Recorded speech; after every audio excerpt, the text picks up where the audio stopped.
Cornflake Crunch. You guys all got a little nibble of it, right?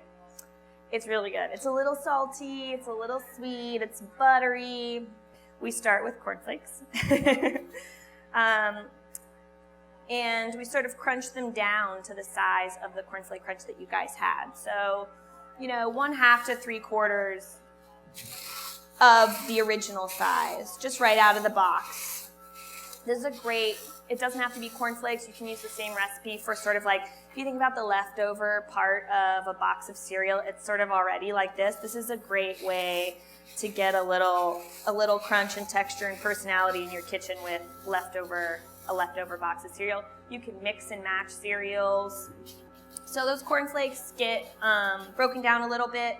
Milk powder, again, is what we use in the ice cream. We also use it in the Cornflake Crunch. So those dry ingredients, and then melted butter. Butter is another sort of preaching lesson from me. It's a lot like the organic whole milk. We use a European-style butter in all of our baked goods and our cookies and our crunches and our crumbs. And European-style butter usually has a little bit higher of a butterfat content. Basically, the butter is just coating that milk powder and salt and sugar just till it comes together.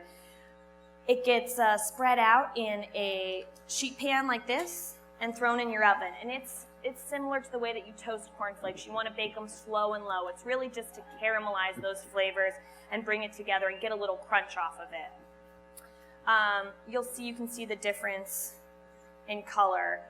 It gets a little darker, that milk powder disappears, and your kitchen will smell like a buttery heaven, which is my favorite way to describe the baking process of Cornflake Crunch.